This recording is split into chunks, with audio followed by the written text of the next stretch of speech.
Have you ever listened to a facilitator and just thought, wow, the phrases that they're naturally using when responding to the participants sound really good? Well, I'm here to come clean and admit that a lot of times those phrases, at least for me, are not natural. They're learned. And that doesn't mean that I'm being inauthentic or sounding really scripted when I facilitate. It just means that there are a lot of go-to phrases that I've adopted that weren't phrases that I spontaneously would have come up with. They're ones that I learned through trial and error by observing what phrases landed well with groups. They're also phrases that I read about in facilitation books. And frankly, the biggest source of my inspiration is just watching others facilitate and observing, listening to what sounds good and then trying it out myself. And so I'm gonna tell you about some of those very useful phrases today.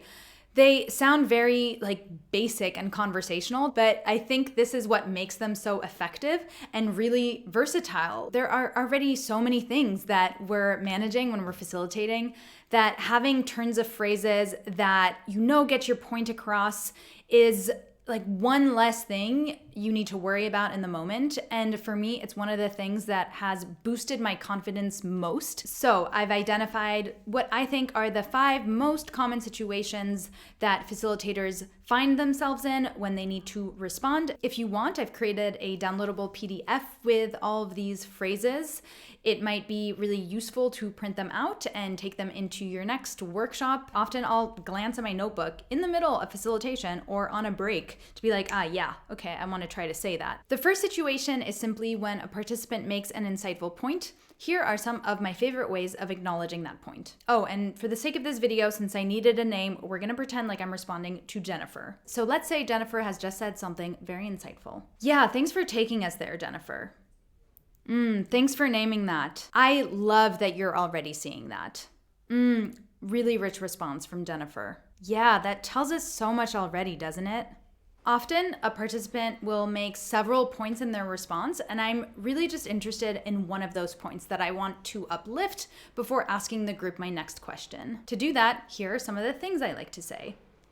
I want to pull out something from your response, this idea that XYZ.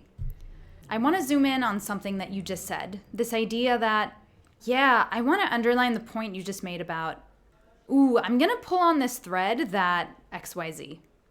The next situation is when a participant offers an idea that you want to expand on. So these are phrases that can help you gather more thoughts, either from the participant who offered it or by other members in the group. Yeah, talk to me more about that. Interesting. Can you say more? Is there anybody who wants to add to what Jennifer just said? Oh yeah, anyone want to build on that? Excellent question, Jennifer. I'm going to turn it out to the group. What does the group think? This is when you want to park a point that someone has just made.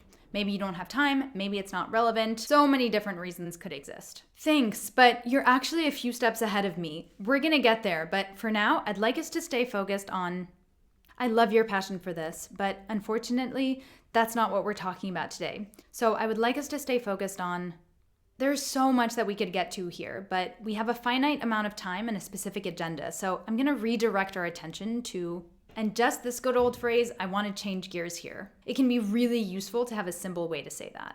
The final situation is when you want to thank someone for bringing up a point, but you don't want to acknowledge the point itself. When would you want to do that?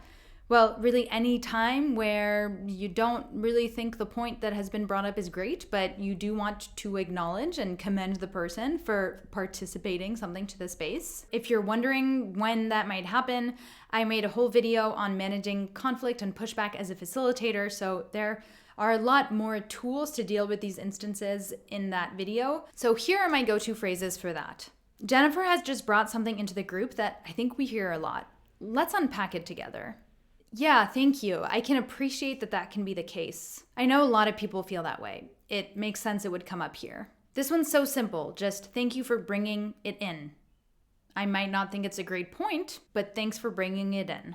So that's it. It's really a list of the phrases that I find myself using again and again. Remember, there is a PDF with all these phrases if you think it would be useful to have them on hand. And with all that said, I wish you happy facilitating, and I'll see you very soon.